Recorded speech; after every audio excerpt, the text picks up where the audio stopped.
Bismillahirrahmanirrahim. Assalamualaikum warahmatullahi wabarakatuh.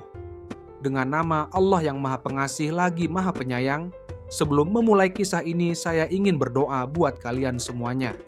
Semoga teman-teman semua diberikan kesehatan, rezeki yang berlimpah, keluarga yang sakinah. Bagi yang belum memiliki pasangan, semoga Allah pertemukan dengan jodoh yang terbaik. Semoga persahabatan kita di channel ini tetap terjaga dengan baik. Amin ya rabbal alamin.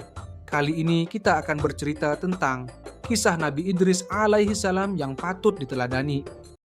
Nabi Idris merupakan salah satu nabi yang mewariskan banyak pengetahuan dan masih berguna hingga saat ini. Kenabiannya perlu diimani oleh umat Islam sebagai bentuk takwa atas perintah Allah Subhanahu wa taala. Secara garis keturunan Nabi Idris memiliki jarak 6 generasi dari Nabi Adam. Urutannya adalah 1. Adam, 2. Shits, 3. Anusi, 4. Cinan, 5. Mihlail, 6. Yarid, 7. Idris. Nama Idris berasal dari kata darasah yang berarti belajar. Sebab Nabi Idris dikenal sebagai sosok yang sangat senang belajar dan suka mengkaji fenomena alam semesta. Nabi Idris juga dikenal dengan nama Aknuh bin Yarid. Dia dilahirkan dari seorang perempuan bernama Iklimah. Selama 345 tahun Nabi Idris hidup di dunia, dia diutus oleh Allah Subhanahu wa taala untuk berdakwah di Irak kuno atau Babilonia dan Mesir, Memphis. Berikut kisah Nabi Idris selengkapnya. Nabi Idris adalah manusia pertama yang menerima wahyu lewat malaikat Jibril ketika dirinya menginjak usia 82 tahun. Silsilah Nabi Idris. Nabi Idris merupakan keturunan Adam yang pertama kali menerima wahyu dari Allah Subhanahu wa taala setelah Adam dan Shits. Hal itu tertera dalam Quran surah Maryam 56-57. Dan ceritakanlah hai Muhammad kepada mereka kisah Idris yang tersebut di dalam Al-Quran. Sesungguhnya ia adalah seorang yang sangat membenarkan dan seorang nabi, dan kami telah mengangkatnya ke martabat yang tinggi. Namun demikian, ada beberapa perbedaan pendapat mengenai riwayat Nabi Idris, apakah dia hidup sebelum Nabi Nuh ataukah sesudahnya. Ilmuwan seperti Ibnu Katsir, Ats-Tabari, Ibnu Ishaq, Ibnu Jarir, Asy-Syaukani, hingga As-Suyuti menjelaskan bahwa Nabi Idris hidup sebelum Nabi Nuh. Hal itu berdasarkan nasab bahwa nama asli Nabi Idris adalah Konuk yang merupakan nenek moyang Nabi Nuh. Hal itu juga diperkuat dengan Quran surah Maryam 58. Mereka itulah orang-orang yang Allah telah beri nikmat, yaitu kalangan para nabi dari keturunan Adam, dan dari orang yang kami angkat bersama Nuh dari keturunan Ibrahim dan Israel, dan dari orang-orang yang kami beri petunjuk dan telah kami pilih. Apabila dibacakan ayat-ayat Allah yang Maha Pemurah kepada mereka, maka mereka menyangka dengan bersujud dan menangis. Ayat tersebut mengisahkan silsilah keturunannya. Nabi Idris termasuk keturunan Nabi Adam, tidak ikut bersama Nabi Nuh dalam perahu. Dengan demikian, Nabi Idris urutannya sebelum Nabi Nuh. Nabi Idris berdakwah di Babilonia hingga Mesir. Pada mulanya, Nabi Idris diutus oleh Allah Subhanahu wa taala untuk menyebarkan agama di Babilonia, Irak kuno. Nabi Idris sendiri merupakan sosok yang rajin beribadah dan beramal saleh, seperti halnya yang diceritakan dalam buku Nabi Idris. Namun, akhirnya dia berhijrah ke Mesir lantaran penduduk Babilonia tidak bisa menerima apa yang diajarkan Nabi Idris. Dalam kehidupan sehari-hari, Nabi Idris dikenal sebagai orang yang gemar bertasbih kepada Allah. Dia juga selalu melakukan perbuatan baik seperti belajar, menulis, dan menjahit. Keterampilan-keterampilan itu perlahan-lahan dia ajarkan kepada kaumnya. Nabi Idris bergelar singa Allah. Selain baik budinya, Nabi Idris juga dikenal sebagai pribadi yang tidak pernah merasa takut ketika berhadapan dengan umatnya yang kafir. Oleh karena itu, dia digelari singa Allah. Nabi Idris juga dikenal sebagai sosok pemaaf dan tidak pernah sombong. Bahkan Allah Subhanahu wa taala memberinya gelar Asadul Usud karena tidak pernah berputus asa ketika Allah memerintahkannya untuk menyebarkan agama. Pesan-pesan Nabi Idris kepada umat manusia. Sebelum meninggal dunia, Nabi Idris meninggalkan banyak pesan kepada umat manusia. Pesan-pesan tersebut berisi ajaran-ajaran agar manusia dapat hidup lebih baik. Di antaranya sholat jenazah sebagai bentuk penghormatan, karena pemberi syafaat hanyalah Allah Subhanahu wa Ta'ala sesuai amal dan perbuatan. Dia juga mengingatkan kaumnya bahwa sebesar apapun rasa syukur yang kita ucapkan, tidak akan mampu menandingi nikmat Allah Subhanahu wa Ta'ala yang telah diberikan. Selain itu, Nabi Idris juga mengingatkan umat manusia untuk selalu menyambut seruan Allah Subhanahu wa Ta'ala secara ikhlas untuk salat, puasa, menaati semua perintahnya, serta menjauhi larangannya. Kemudian, umat manusia juga diminta untuk menghindari hasad atau dengki kepada sesama manusia yang mendapat rezeki. Nabi Idris juga mengingatkan bahwa kegiatan menumpuk harta sama sekali tidak bermanfaat bagi diri sendiri, kecuali membagikan harta tersebut kepada orang yang membutuhkan. Terakhir, kehidupan hendaknya dijalani dengan penuh hikmah dan kebajikan. Nabi Idris dikenal cerdas dan berpengetahuan luas. Nabi Idris merupakan manusia pertama yang bisa membaca dan menulis. Hal itu dijelaskan dalam Quran Surah Al-Alaq ayat 4-5. Surat tersebut mengisahkan Nabi Idris adalah manusia pertama yang mengajarkan cara menulis dan membaca kepada umat manusia. Allah Subhanahu wa Ta'ala memberikan banyak ilmu pengetahuan yang berlimpah. Selain membaca dan menulis, Nabi Idris juga pandai merawat kuda, paham ilmu falak atau perbintangan hingga pandai matematika atau ilmu berhitung. Karena mukjizat yang diberikan Allah itulah Nabi Idris dikenal sebagai sosok yang cerdas, pandai dan bijaksana. Nabi Idris pandai ilmu perbintangan. Pengetahuan Nabi Idris sangat luas karena dia rajin mengkaji dan mempelajari banyak hal, termasuk segala hal yang diajarkan Allah Subhanahu wa Ta'ala kepada Nabi Adam. Selain itu, Nabi Idris juga sangat tertarik dengan fenomena-fenomena alam yang terjadi di muka bumi. Oleh sebab itulah, banyak yang bertanya kepadanya apabila terjadi fenomena alam tertentu. Nabi Idris sering menjadi rujukan terhadap suatu permasalahan.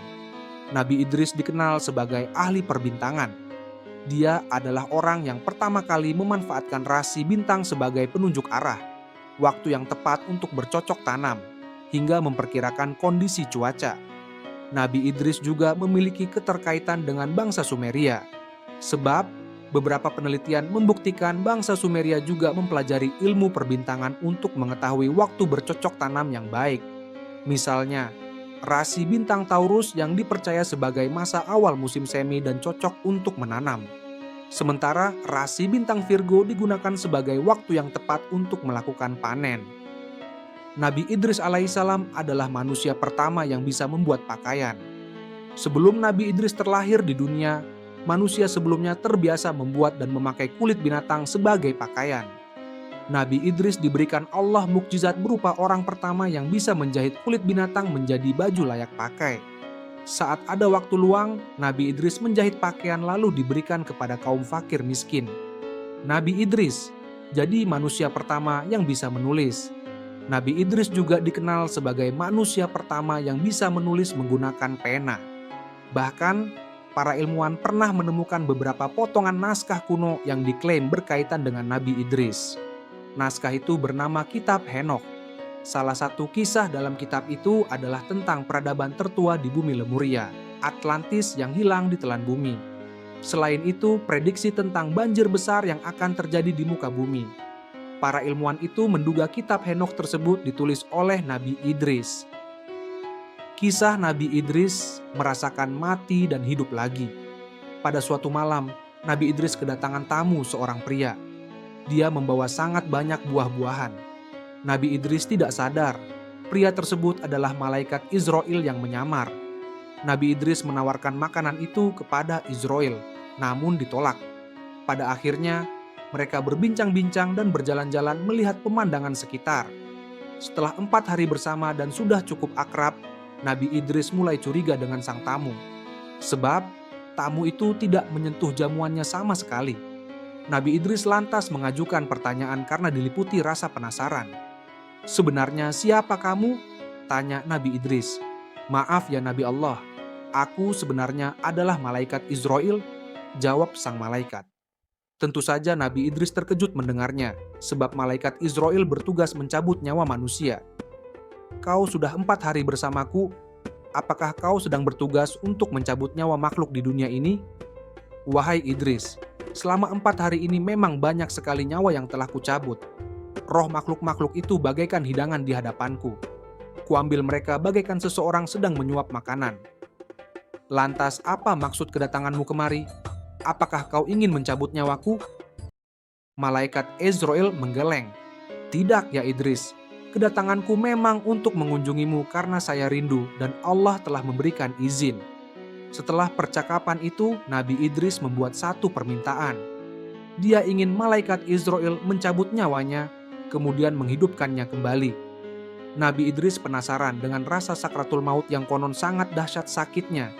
Namun, permintaan itu tidak segera dituruti oleh malaikat Israel, sebab segala hal yang dia lakukan hanya atas perintah Allah Subhanahu wa Ta'ala. "Saya tidak mencabut nyawa seseorang selain atas izin Allah," kata malaikat Israel. Namun, Allah Subhanahu wa Ta'ala pada akhirnya mengabulkan permintaan Nabi Idris. Seketika malaikat Israel pun mencabut nyawa Nabi Idris. Melihat sahabatnya kesakitan sedemikian rupa, malaikat Israel menangis. Setelah mati, Allah menghidupkan kembali Nabi Idris. Nabi Idris lantas menangis sejadi-jadinya. Dia tidak bisa membayangkan apabila manusia-manusia lain mengalami sakaratul maut yang terasa sakit seperti dirinya. Rasanya sungguh dahsyat, tidak bisa diungkapkan dengan kata-kata. Nabi Idris pun merasa tidak tega apabila ada umatnya yang harus merasakan sengsara di ujung hidup dan mati.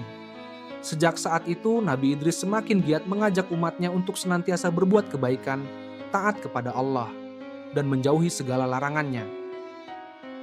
Kisah perjalanan Nabi Idris melihat surga dan neraka. Suatu ketika Nabi Idris dan malaikat Israel tengah beribadah bersama. Lagi-lagi Nabi Idris mengajukan sebuah permintaan unik. "Apakah kau bisa membawaku melihat indahnya surga dan dahsyatnya api neraka, wahai malaikat Israel?" tanya Nabi Idris. Malaikat Israel pun menjawab, "Wahai Nabi Allah, lagi-lagi permintaan darimu sungguh aneh. Mengapa kau meminta hal itu? Bahkan para malaikat pun takut melihat neraka, tetapi kau malah memintanya." Nabi Idris menjawab, "Jujur saja aku takut sekali dengan azab Allah itu. Semoga iman dan takwaku kian bertambah setelah melihat neraka." Malaikat Israel lantas meminta izin kepada Allah untuk membawa Nabi Idris ke neraka. Permintaan itu pun dikabulkan oleh Allah. Mereka lalu pergi untuk melihat neraka. Saat hampir dekat lokasi, Nabi Idris langsung pingsan. Sebab dia melihat malaikat penjaga neraka yang sangat menakutkan. Ia menyeret dan menyiksa manusia-manusia yang mendurhakai Allah semasa hidup di dunia. Rupa-rupanya Nabi Idris tidak sanggup menyaksikan berbagai siksaan yang sungguh mengerikan itu. Seumur hidupnya, tidak ada pemandangan yang lebih mengerikan dibandingkan dengan dahsyatnya api neraka. Api berkobar-kobar, bunyi yang bermuruh menakutkan, dan hal-hal yang mengerikan lainnya. Dia tak bisa membayangkan apabila hal itu menimpa umatnya kelak. Dia pun ingin semakin giat berdakwah agar tidak ada umatnya yang tersesat dari jalan Allah Subhanahu wa Ta'ala dan berakhir termakan api neraka. Nabi Idris pun lantas meninggalkan neraka dengan tubuh lemas dan penuh rasa takut. Bayangan api neraka dan segala siksaan di dalamnya masih menghantui dirinya. Kisah Nabi Idris takjub dengan pesona surga. Selanjutnya, malaikat Israel mengantarkan Nabi Idris ke surga. Di sana Nabi Idris juga nyaris pingsan. Namun, dia pingsan bukan karena takut atau melihat hal yang menakutkan. Sebaliknya, dia sangat takjub dan terpesona dengan segala keindahan yang tampak di depan matanya. Nabi Idris melihat sungai-sungai yang airnya begitu bening seperti kaca. Sementara itu, di pinggir sungai terdapat pohon-pohon yang bagian batangnya terbuat dari perak dan emas. Dia juga melihat istana-istana untuk para penghuni surga. Sepanjang mata memandang ada pohon yang menghasilkan buah-buahan yang begitu segar, ranum dan harum. Setelah puas berkeliling, malaikat Israel mengajak Nabi Idris pulang ke bumi. Namun, Nabi Idris enggan pulang. Dia terlena dan ingin tetap berada di surga. Malaikat Israel lantas memperingatkannya, "Kamu boleh tinggal di sini setelah kiamat nanti, setelah semua amal ibadah dihisap oleh Allah Subhanahu wa Ta'ala. Barulah kamu bisa menghuni surga bersama para nabi dan orang beriman lainnya." Nabi Idris pun mengangguk, "Aku akan terus beribadah kepada Allah hingga hari kiamat tiba." Kematian Nabi Idris. Ada banyak pendapat terkait akhir hayat Nabi Idris. Dalam tafsir Ibnu Katsir, dituliskan pendapat Ibnu Jarir tentang Ka'ab yang menceritakan proses kematian Nabi Idris. Ka'ab berkata, Allah Subhanahu wa Ta'ala telah mewahyukan kepada Idris akan mengangkat amal bagi Idris setiap harinya, sebanding dengan semua amal anak-anak Adam. Kemudian datanglah seorang malaikat kepadanya. Idris lantas meminta agar ajalnya ditangguhkan. Mendengar itu, Idris menginginkan amalnya terus bertambah. Kemudian datang seorang malaikat yang terdekat dengannya. Idris berkata kepada malaikat itu, "Sesungguhnya Allah telah mewahyukan anu dan anu kepadaku. Maka bicaralah kamu kepada malaikat maut agar sudilah dia menangguhkan ajalku supaya amalku makin bertambah." Malaikat itu akhirnya membawa Nabi Idris di antara kedua sayapnya, kemudian naik ke langit. Sesampainya di langit keempat, malaikat Israel berjumpa dengannya. Malaikat yang membawa Nabi Idris mengemukakan pesan dari Nabi Idris. Malaikat Israel bertanya, "Sekarang Nabi Idris di mana?" Dijawablah oleh malaikat itu, "Dia ada di pundakku." Terjawab sudah rasa heran malaikat Israel. Sebab mulanya dia ditugaskan mencabut nyawa Nabi Idris di langit keempat, padahal yang dia tahu Nabi Idris ada di bumi. Ternyata Nabi Idris telah dibawa lebih dulu oleh malaikat lainnya. Pada akhirnya, Nabi Idris dicabut nyawanya di langit keempat. Berdasarkan tafsir Ibnu Katsir, cerita tersebut adalah salah bagian dari Ka'bul Ahbar yang dikutipnya dari kisah-kisah Israeliat. Namun, dalam cerita tersebut sebagian terkandung hal yang tidak bisa diterima. Ibnu Katsir pun menyebutkan bahwa hanya Allah Subhanahu wa Ta'ala yang mengetahui segala kebenarannya. Kesimpulan kisah Nabi Idris. Itulah sepenggal kisah dari Nabi Idris dengan segala keteguhannya untuk berdakwah menyebarkan agama Allah Subhanahu wa Ta'ala. Nabi Idris adalah nabi yang terkenal akan kecerdasannya. Dalam membaca ilmu perbintangan, orang pertama yang bisa membuat baju dan menjahit pakaian. Mukjizat lain yang diberikan Allah untuk Nabi Idris adalah kisah perjalanannya ke surga dan neraka. Begitu terpesonanya Nabi Idris saat melihat surga dan pingsan tatkala melihat dahsyatnya api neraka. Semoga kita bisa mengambil hikmah atas keteladanan Nabi Idris alaihissalam dan mengamalkan dalam kehidupan sehari-hari. Semoga bermanfaat. Amin ya rabbal alamin. Terima kasih dan sampai jumpa.